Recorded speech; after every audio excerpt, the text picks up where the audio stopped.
주님 감사합니다. 많은 성도들을 사랑하지만 특별히 주님이 함께 얼굴을 맞대고 함께 이야기를 나눌 수 있는 다음 교회에서 이런 강의를 하게 해주셔서 감사합니다. 하나님, 사람의 생각이 아니라 하나님의 말씀의 생각대로 이 강의가 펼쳐지게 하여 주시고, 제가 준비한 강의 안에 갇히지 아니하시고 하나님의 큰 역사로 각 심령 가운데에서 하나님이 이야기하고 싶은 것, 그리고 지금 이 순간 해야 될 적용과 순종이 무엇인지를 깊게 깨달아 주님의 은혜가 차고 넘치는 시간 되게 하여 주시옵소서. 스승 되신 성령님께서 저부터 가르쳐 주시고 이곳에 함께 머리 숙인 사랑하는 성도들을 친히 가르쳐 줄 줄 믿으며 주님을 의지하며 예수님 이름으로 기도합니다. 아멘. 저는 제 자랑을 먼저 해야 강의에 신뢰가 있으니까 저는 그 총신대 유아교육과 나오고요, 석사로 기독교 교육과를 나오고, 그 다음에 신학과를 나오고 상담학과를 나왔고요. 아이들을 초등학교 2학년 때, 지원이가 2학년 때부터 고등학교까지 홈스쿨로 길렀고, 그리고 홈스쿨로 기르면서 선교사님들한테, 외국에 계셔서 홈스쿨 하시던 선교사님한테 부모 자녀 양육, 부부 관계에 대해서 계속 지속적인 교육을 받았었던 경험이 있습니다. 그래서 제가 지금부터 하는 강의가 어떤 책을 보고 한 게 아니라 그때 들었던 강의와 저의 경험과, 또 제가 오랫동안 성경 강좌를 했잖아요. 성경에서 배웠던 그 인사이트를 좀 총망라해서 만든 강의이기 때문에 근거가 어디냐 얘기하면 글쎄요 막 이렇게 되는, 그렇지만 굉장히 실제적이고 굉장히 이렇게 원리적인 이야기들을 지금부터 조금 해보려고 합니다. 만나서 반갑습니다. 네, 여러분 어색해라. 최근에 몇 년 전에 부부의 세계라는 드라마 보신 적 있으세요? 제가 이 드라마를 봤을 때 내가 강의를 해야 되겠다 이렇게 생각을 했어요. 부부의 세계인데 그 부부의 세계에 이제 이런 사람들이 나왔어요. 예, 김희애도 나오고 막 이런 요즘 핫한 인물들이 다 나와서, 이 주제가 뭐였냐면 한 남자가 바람을 피웠어요. 그래서 젊은 여자랑 다시 결혼을 했어요. 이혼을 하고. 근데 알고 보니까 예전에 나랑 결혼했던 이 여자랑 지금 결혼한 이 젊은 여자가 굉장히 취향적으로 성격적으로 비슷한 라인에 있었던 거예요. 그러면서 이 사람이 젊은 여자한테 갔다가 다시 옛 부인을 찾아가는, 그러니까 그 부부라는 건 뭐냐면 끊어질 수 없는 연결고리 속에서 서로 그러면서 치고받는, 리얼한 치고받는 그 싸움과 막 분노와 이런 게 다 얽혀 있었던 부부의 세계를 보면서 무슨 생각을 했냐면, 하나님은 이렇게 디자인하지 않으셨는데, 하나님이 우리에게 남자와 여자를 주시고 부부라는 관계를 경험하게 하신 특별한 이유가 있으셔요. 그냥 우리가 잘 먹고 잘 살라고 그냥 서로 도우라고 부부라는 가정을 만든 게 아니라, 이 부부의 세계에 하나님이 디자인하시고 원했던 하나님의 바람이 있거든요. 오늘 그거를 조금 나눠보려고 해요. 그러려면 어디부터 봐야 되냐면, 하나님이 사람을 어떻게 창조하셨는가부터 한번 살펴봐야 돼요. 우리가 너무나 잘 아는 것처럼 창세기 1장에 이런 말씀이 있어요. 우리 한번 읽어볼게요. 시작.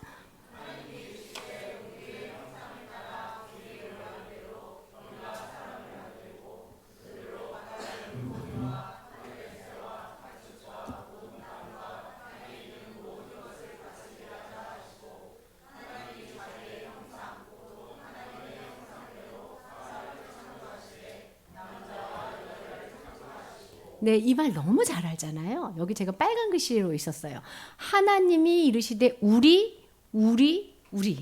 하나님은 뭐로 계시는 분이에요? 우리로 계시는 분이에요. 하나님이 지금, 하나님 혼자 마치 창세기 1장부터 창조할 때는 하나님 혼자서 빛이 있으라 막 이렇게 하시다가 갑자기 사람을 만들 때는 다른 사람하고 대화를 해요. 그러니까 그냥 읽었던 사람은, 삼위의 하나님을 모르는 사람은 누구랑 말했지?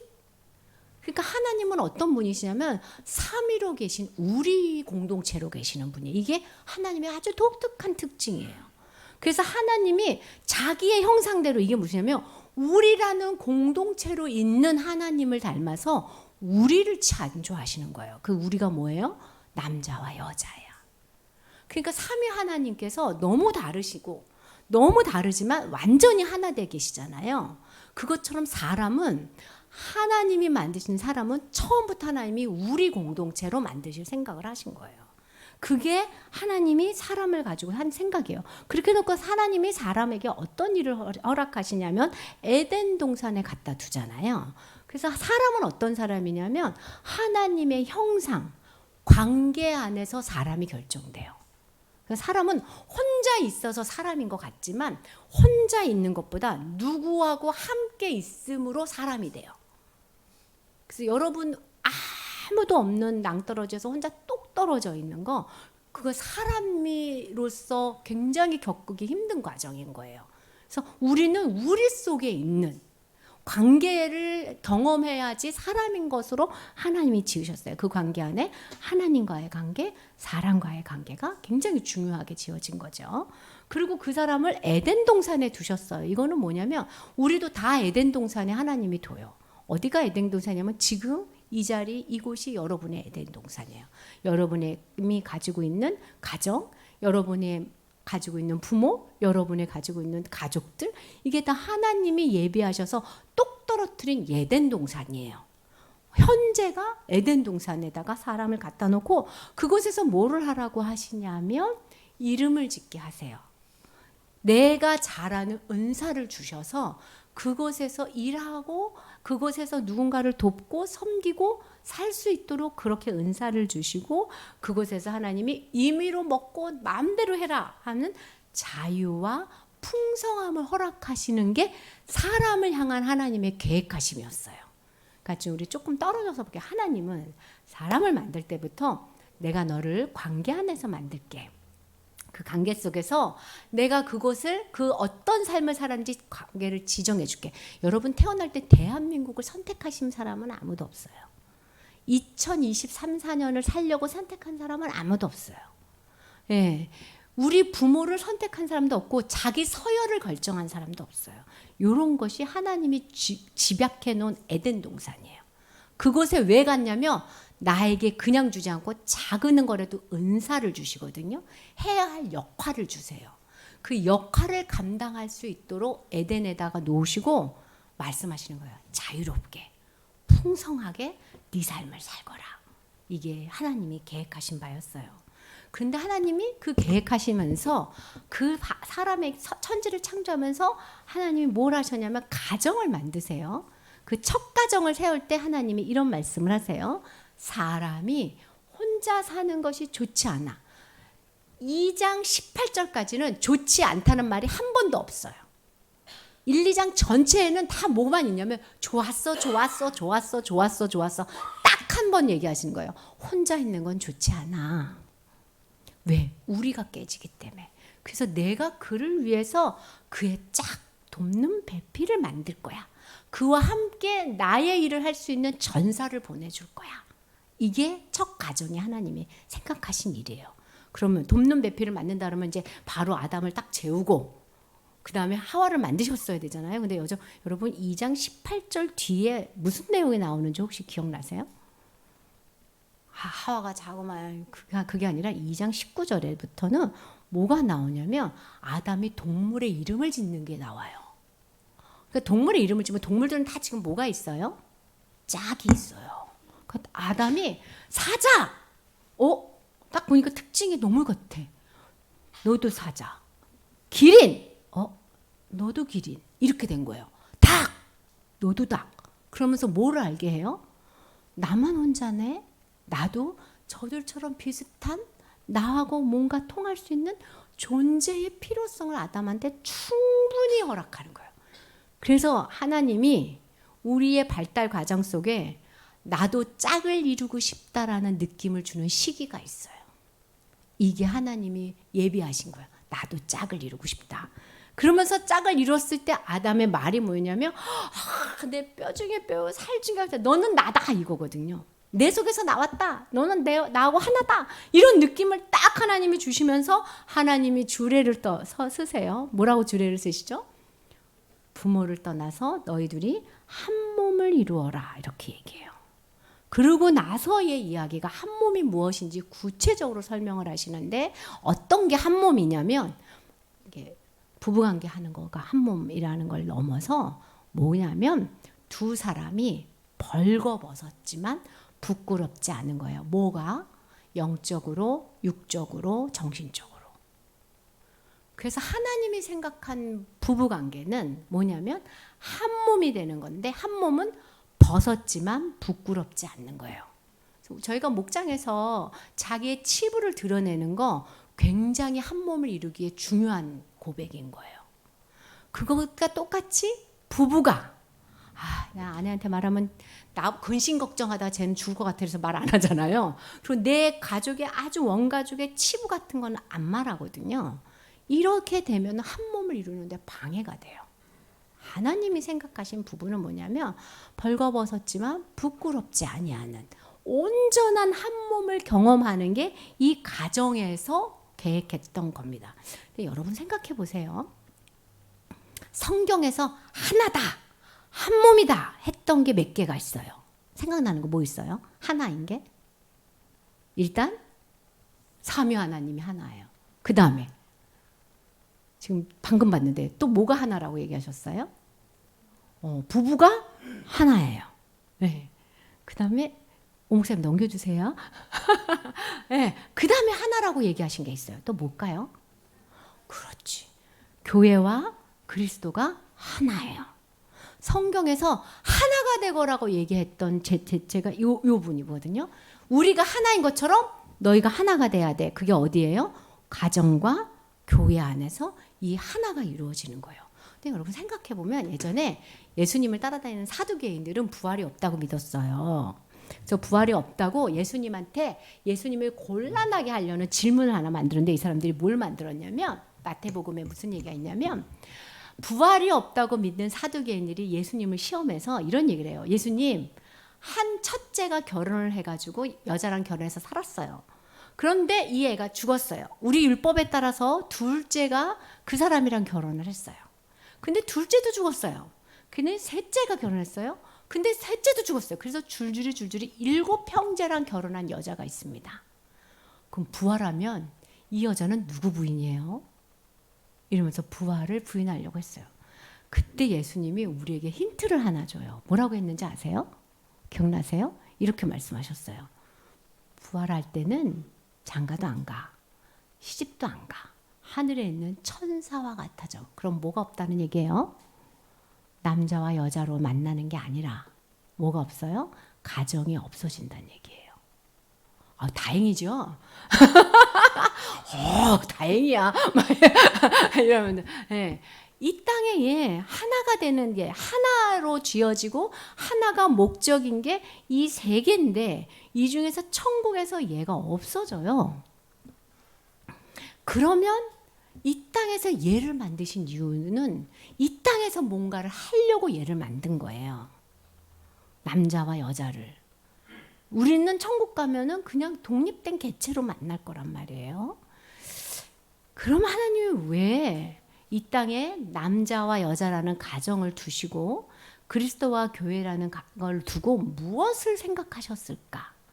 보면 하나님이 남편들에게 하는 명령이 있어요. 뭐라고 얘기하는지 한번 읽어볼게요. 시작.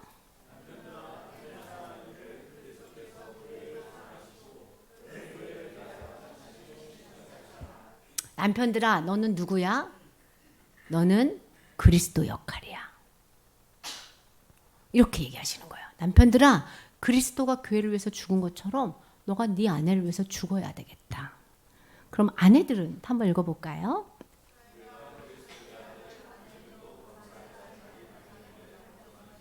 네, 여자들에겐 무슨 역할을 하래요? 교회 역할을 해. 그래서 교회가 그리스도에게 복종하듯이 너도 남편에게 좀 복종해야 되겠다. 이런 말씀을 하시거든요. 남편은 그리스도의 역할, 여자는 교회의 역할을 하면서 뭘 하라느냐면 서로 하나 되는 훈련을 해보라는 거예요. 그리스도와 교회가 하나 되기 위해서 하나 되는 훈련을 위해서 하나님이 무슨 장치를 마련하냐면 가정이란 장치 속에 남자와 여자에게 하나 되는 훈련의 장으로 이 가정을 허락하신 거예요. 가정은 하나님이 디자인한 가정은 잘 먹고 잘 사고 아기 잘 낳고 경건한 자손 기르고 막 이런 여러 가지 목적이 있겠지만 하나님이 디자인할 때 뭐였냐면 하나됨의 훈련 장소, 하나됨의 경험 장소, 하나됨의 기쁨과 나눔의 장소로 가정을 생각하신 거예요. 왜냐하면 가정은 매일의 현장이거든. 그래서 하나님이 그리스도와 교회가 하나 된 것처럼 남자와 여자가 하나 돼야 된다는 거예요. 그럼 뭐냐면 여러분 그리스도와 교회가 언제 하나가 됐죠? 여기서 교회는 이제 두 종류가 있는데 나도 교회고 이렇게 모여 있는 우리 여러분도 교회인데 여러분 예수 그리스도와 언제 하나 되셨어요? 예수님을 영접할 때 하나가 됐어요. 그러면은 예수님을 영접했던 그 마음으로 남편과 아내가 영접 훈련을 하는 곳이에요. 이곳이. 그래서 내가 저와 함께 영접 훈련이 가능한 가정을 꾸미는 게 굉장히 중요한 머리에 넣어놓으셔야 될 내 뇌에다가 시스템 장착을 하셔야 될 이야기인 거예요. 우리 한번 조금만 더 들여다볼게요. 여러분 우리 하나님하고 한 몸 되고 영접했거든요. 그때 어떤 일이 있었냐면 영접하는 자 곧 그 이름을 믿는 자들에게는 하나님의 자녀가 되는 권세를 주셨다. 그래서 영접은 뭐냐면 예수님 내 안에 들어오세요. 근데 나의 뭐로 들어오세요? 주인으로 들어오세요. 그래서 영접의 첫 번째는 왕권을 하나님께 내놓는 거예요. 하나님은 나의 왕이에요. 내 마음의 주인으로 들어오세요. 그러려면 뭐가 돼야 되냐면 왕 앞에 순종하는 거야. 이게 말만 바꾸면 영접은 하나님 앞에 순종하고 하나님을 왕으로 모시겠다는 고백으로 일어나는 현장이에요. 두 번째 뭐냐면 그 이름을 믿는 자들에게는 여러분 예수님이 하나님의 아들이고 우리의 구원자라는 것을 사람이 먼저 알았어요? 귀신이 먼저 알았어요? 귀신이 먼저 알았어요. 근데 그들은 구원을 못 받았어요. 귀신은. 왜? 귀신이 기가 막힌 말을 해요. 하나님의 아들 예수 그리스도요. 당신과 내가 무슨 상관이 있나이까 이래요. 믿는다는 건 뭐냐면 하나님을 왕으로 모셔서 하나님하고 관계를 한다는 게 믿는 거예요. 어떤 관계? 사랑의 관계. 그래서 우리가 영접했습니다. 예수님 내 마음에 들어오셔서 나의 주인이 되어주세요. 이렇게 얘기했지만 사실은 그게 무슨 말이냐면 하나님 이제부터 내가 하나님께 순종하겠습니다. 이제 내가 하나님하고 깊은 사랑의 관계까지 나아가고 싶습니다. 요거를 관계 언어로 바꾸면 이 기도예요. 쉽게 말하면 가정에서 무슨 훈련을 하느냐면 하나님 내가 이제 순종하겠습니다. 하나님 이제 내가 사랑하겠습니다. 이게 여러분의 가정을 준 하나님의 목적이에요. 그래서 우리 애들은 부모가 어떻게 서로 사랑하고 서로 순종하는지를 보면서 자기를 훈련시키고 자기의 가정을 가졌을 때 그걸 실현해 나가야 되는 다음 세대인 거예요. 이렇게 이야기하면 오늘 설교하고 너무 어울려요. 목사님이 뭐라고 했냐면 마틴 루터가 우리는 복음을 너무 많이 잊어버려서 매일 복음을 나한테 설교해야 된다 그랬어요. 기억나시죠? 예, 그게 가정인 거예요. 매일 복음을 나한테 선언하는 거예요. 저는 나의 순종의 대상이다. 저는 나의 사랑의 대상이다. 이것이 하나님이 계획한 부부와 가정입니다. 인문학적 접근과 너무 다른 거예요. 하나님은 우리에게 뭘 원하시냐면 너 나하고 하나 돼? 눈에 보이는 네 아내하고 하나 되는 게 먼저야. 너 나 사랑해? 눈에 보이는 네 자녀하고 사랑하는 게 먼저야. 그거 해내야. 그거 하느라고 고통을 받아야 나하고 연합하는 게 뭔지 알 거다. 그래야 내가 보일 거다. 그래서 가정은 천국이 될 수도 있고 지옥이 될 수도 있어요. 얘기 한번 좀 해볼까요? 그런데요, 우리가 예수님을 영접을 했는데 옛날에 어떻게 살았냐면 예수님 영접하기 전에 이렇게 살았어요. 내가 딱 주인이 되고 예수님이 밖에 이렇게 계셨단 말이에요. 이때 나는 어떤 사람이었냐면 내가 왕이었어요. 내가 왕의 자리에 쫙 있어서 내 기준으로 모든 걸 판단했어. 이런 습관이 있어요. 혼자 사시는 분들은 여러분의 삶의 주인이 여러분이죠. 남편한테 이렇게 묻고 이런 거 없잖아요. 사실은 우리가 부모한테 물었다가 혼자 살았다가 다시 남편한테 묻는 이 관계로 이렇게 이상하게 가는 느낌이 들거든요. 사실은 우리가 우리 기준으로 계속 결혼해서도 판단해요. 남편이 이해가 안 돼. 맨날 얘기하잖아요. 아내가 이해가 안 돼요. 이해가 안 된다는 얘기는 뭐냐면 여전히 자기가 주인으로 있기 때문이에요. 그리고 우리는 또 어떻게 되었냐면 그래서 상대를 받아들이지 않았어요. 하나님이 주신 에덴을 받아들이지 않아요. 그래서 어떤 일이냐면 불평이 나와요. 왜 내가 이 많은 남자 중에 이 사람을 만나가지고 하나님 내가 이 자리에서 왜 이렇게 돼서 이래서 하나님이 허락하신 에덴을 받아들일 수가 없어. 영접이 안 돼요. 이게 껄끄러워진 것들. 그렇기 때문에 우리 관계가 쓴 관계로 깨진 관계로 관계는 하지만 하나 되는 것을 경험해 보지 못하는 거예요. 우리가 이런 습관을 가졌어요. 이런 습관을 가졌는데 어느 날 예수님 내 마음에 들어서 나의 주인이 되어주세요 해서 예수님이 오셨는데 어디 오셨냐면 말만 주인이지 실제로는 종으로 들어와요. 아직은 내 자리 잘 안 줘. 그래서 예수님을 처음 믿을 때 여러분이 어떻게 예수님을 영접하냐 정확하게 이런 도표로 예수님을 영접해요. 어떤 도표? 여전히 나는 왕의 자리에 있고 예수님 내가 기도할 테니 내 기도를 들으세요. 예수님 내가 돈 많이 드리고 헌금 많이 할 테니까 나를 잘 돌봐주세요. 이렇게 이야기하는 이 자리에 왔다가 시간이 지나면서 어떤 자리로 바꾸냐면 예수님을 실제적으로 왕으로 모시는 자리로 데리고 가요. 우리를 하나님이 어떤 과정을 통해서 수없이 고난과 실패와 성공과 위로를 맛보면서 하나님이 나하고 나의 주인이 되는 자리로 가는 게 신앙생활이에요. 하나님이 얘기하세요. 너하고 나하고 하나 되는 거야. 근데 내가 주인으로. 이거를 입으로는 마음으로는 아무리 해도 효과가 없어. 뭐로 해야 돼? 실제 삶에서 경험해야 돼. 그래서 준 첫 번째 공동체가 가정이에요. 그리고 준 두 번째 공동체가 교회 공동체예요. 그러니까 가정과 교회에서는 뭐가 일어나는 현장이냐면 끊임없는 영접의 훈련이 일어나는 현장인 겁니다. 그래서 예수님 이제 내가 산 것 아니요 오직 예수가 사는 거냐 그러면 예수님 물어봐요. 어디서 내가 살고 있냐? 네 삶에 어디에서 내가 네 주인이냐? 네 삶에 어디에서 네가 사랑과 순종의 열매를 맺고 있느냐? 그래서 가정이라는 것은 그냥 두 남녀가 좋아해서 아기 낳고 막 이렇게 밥 벌어먹고 살고 그 아기 좀 잘 기르고 이런 하나님의 그런 디자인이 아니라 예수 그리스도를 영접하는 곳이 가정입니다. 여러분 이렇게 숭고한 가정을 위해서 끊임없이 기도하시기 바랍니다.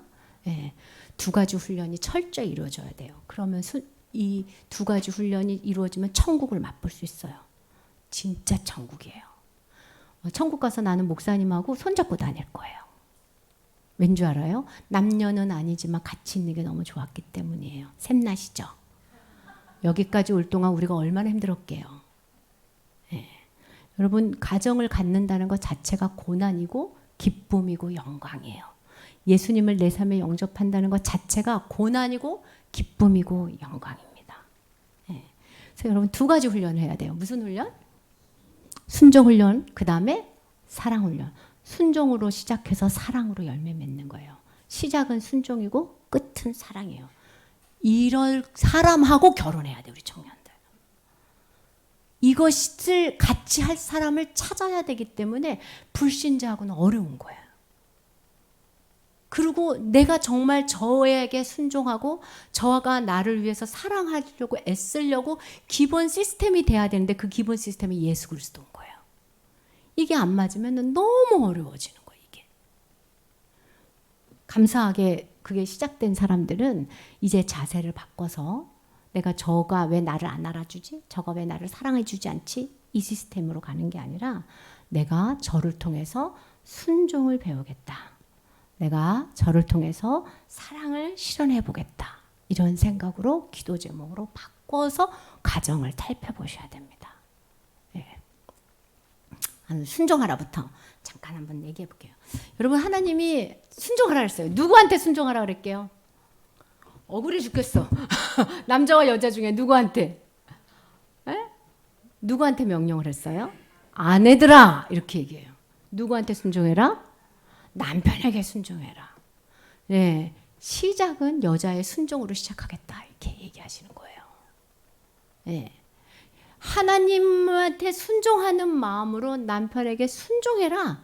그것이 니네가 가정에서 해야 할 일이야. 그리고 자녀들에게 또 얘기해요. 자녀들아 주 안에서 너희 부모에게 순종하라. 아이가 순종이 뭔지를 구체적으로 배워요. 누구를 통해서? 엄마가 아빠에게 순종하는 걸 보면서. 이게 우리를 정말 힘들게 하는 테마입니다. 내 뒤에서 애가 불꽃 같은 눈동자로 나를 보고 있어요. 엄마 심리를 꿰뚫어 보면서 엄마가 아빠를 겉으로만 순종하는지 가슴으로 깊게 순종하는지를 아주 잘 아는 거예요. 그러면 이제 그때부터 이제 여자들이 무슨 얘기를 하냐면 꾹 참아. 순종을 하려고. 순종을 하려고 꾹 참대요. 여러분 순종한다는 얘기는 권위를 인정한다는 뜻이에요. 예스 한다는 뜻이 아니야. 예스만 어떻게 해요? 그건 내 생각이 아닌데 하고 그 사람한테 그 권위자한테 이야기를 하는데 그 권위자가 충분히 듣고 그럼에도 불구하고 나랑 다른 판단을 했을 때 그 권위자를 믿을 수 있어야 순종이 되는 거거든요. 그래서 순종은 끊임없이 그를 권위자로 세워주는 훈련이에요. 근데 이 권위가 사단이 장난을 쳐놨어요. 이 권위를 제대로 세워놓으면 하나님의 권위를 인정하고 남편의 권위를 인정하면 사단이 개입할 수가 없거든요. 그래서 이 권위 개념을 깨놨어. 권위라는 단어를 아주 싫어하게 만들어 놓는 거예요. 성경적으로 권위, 아이들이 내 권위 안에 있어요. 부인이 나에게 내 권위를 인정해줘요. 성도가 목회자의 권위를 인정해줘요. 이 말은 성경적으로 풀면 이런 거예요. 나는 그에게서 힘을 얻어요. 이게 권위자예요. 여러분이 누구한테 무슨 일이 있을 때 힘이 들 때 누가 제일 먼저 생각나세요? 그게 여러분의 권위자예요. 막 어렵게 힘들 때 남편한테 가야 되겠다 이러면 여러분의 남편이 권위자예요. 예. 나 그 친구한테 말해야 되겠어. 막 누구한테 힘을 얻고 있느냐. 두 번째 개념 뭐냐면 누구한테 영향을 받고 있느냐. 내가 살면서 누구의 말에 가장 큰 가치가 바뀌는지. 이게 권위자예요. 누구 말을 들으면 그게 내 마음속에 오래 남아. 그 사람이 내 안에서 권위자예요. 세 번째는 나는 누구랑 함께하고 싶으냐. 이게 권위자예요. 네 번째는 뭐냐면 내가 정말 그에게 속하고 싶으냐. 자, 말을 바꿔서 얘기해 볼게요. 자녀가 부모에게 순종한다는 뜻은 뭐냐면 엄마 아빠에게 힘을 얻어. 이 자녀가. 그 엄마 아빠의 말에 영향을 받고 엄마 아빠랑 함께하는 걸 좋아하고 엄마 아빠의 가족 일원인 것이 너무 좋아. 이러면 순종하는 자녀인 거예요. 이 아이 마음이 이러면. 비록 그건 난 생각은 아닌데 이렇게 말할지언정. 그래서 자기가 어렵고 힘들 때 그 부모 밑에 들어오는 것. 그게 권위예요. 여러분의 권위가 살아있습니까? 물어봐야지. 예나야, 엄마 아빠 이러냐? 그래, 그렇게 해줘야지. 네. 여러분 말만 바꿔서 여러분이 하나님의 권위자로 생각한다는 건 여러분이 힘들 때 하나님 앞에 가서 힘을 얻고 하나님 말씀으로 영향을 받고 하나님하고 함께하고 싶은 인생의 목적이 있고 하나님의 가족이라는 게 프라이드가 느껴지면 여러분은 하나님께 순종하는 백성이에요. 하나님이 말하면 yes! 하나님은요 우리한테 그렇게 지시를 직접적으로 잘 안 내려요. 그게 권위가 아니기 때문에. 근데 하나님은 늘 얘기해요. 너 나랑 함께 하자. 너 나를 의지해라. 넌 내 말에 따라 살거라. 너는 내 가족이다. 이 얘기 왜 하시는 거예요? 여러분 나는 여러분의 권위자입니다를 반복하고 말하고 계시는 거예요. 그래서 여러분, 여러분의 남편이 순종하려고 하면 여러분 장동선 집사님이 남편한테 힘을 얻습니까? 그분의 역량 밑에 있는 게 좋습니까? 예, 그분과 함께하는 게 좋습니까? 그분의 부인인 게 아주 자긍심이 생깁니까? 여러분, 장동선 집사님은 순종하는 아내예요.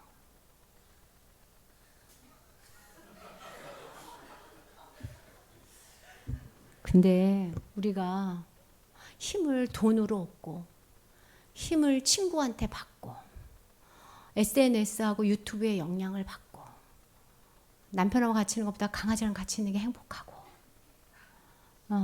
이 가문에 속해서 그냥 시집와서 시어머니부터 시켜서 이놈의 집안 식구 하면서 맨날 욕하고 이러면 아무리 겉으로 예스 예스 해도 여러분을 하나님이 순종한다고 보지 않아요. 자, 지금 이 순간 옆에 사람을 볼 타임입니다. 옆 사람을 보세요.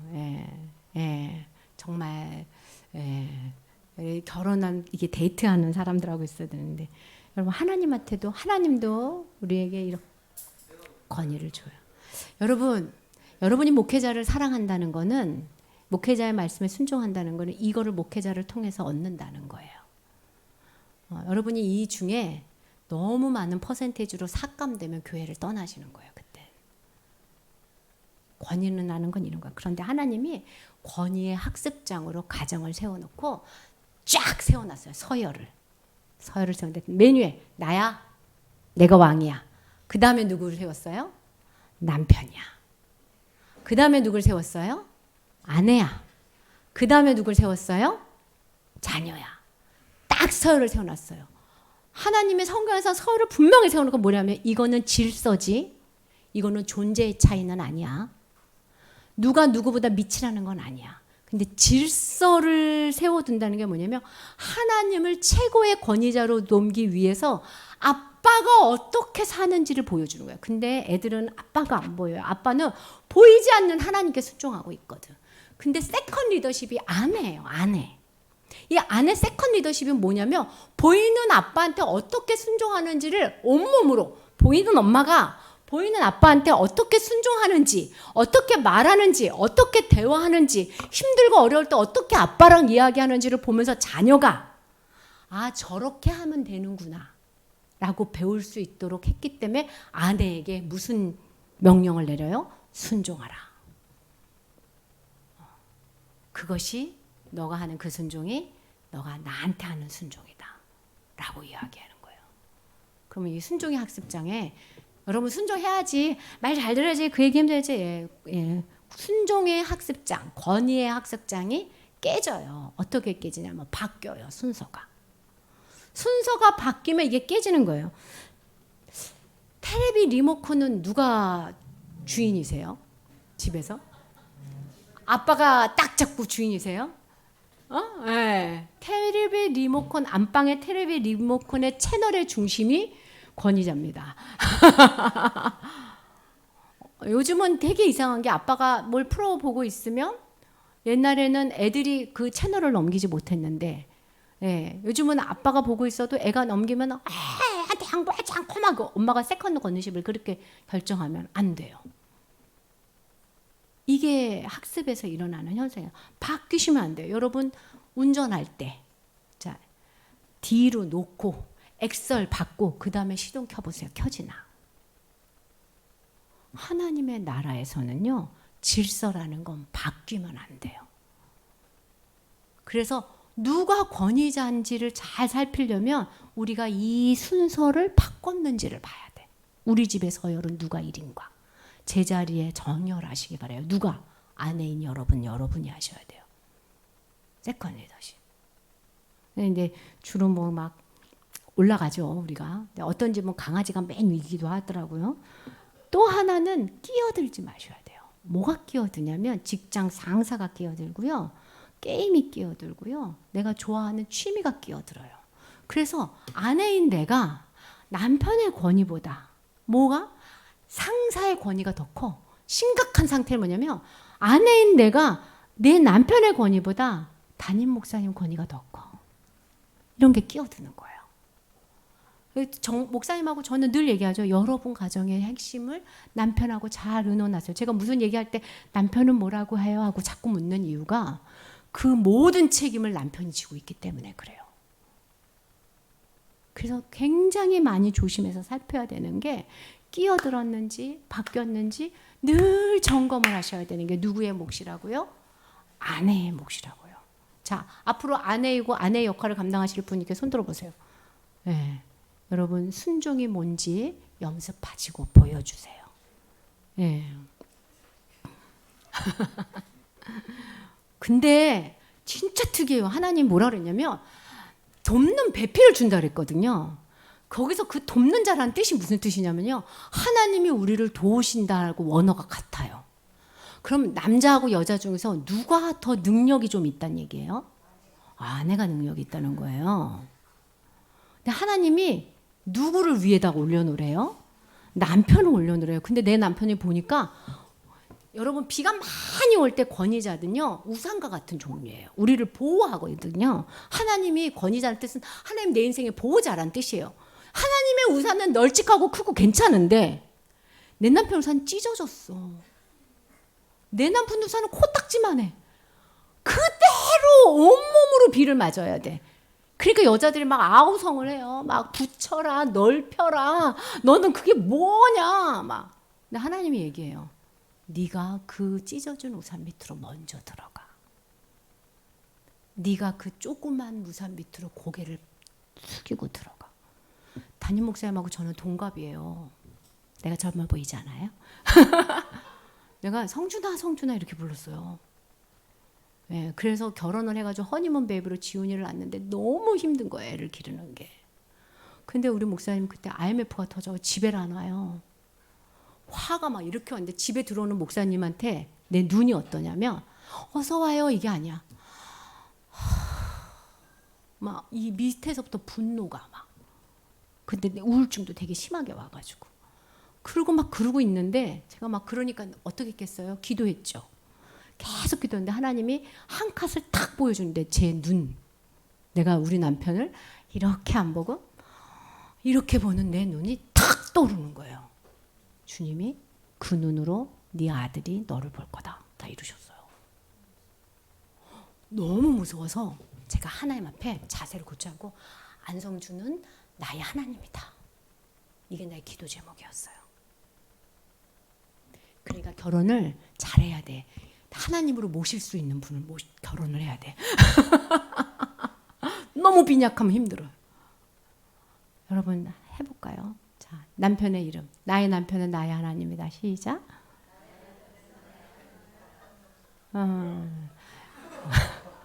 조금 있으면 이제 남편이 죽어요. 요게 하나님이 우리에게 허락하신 가정인 겁니다. 예. 우리 10분만 쉬었다가 2시부터 강의 이어서 하겠습니다.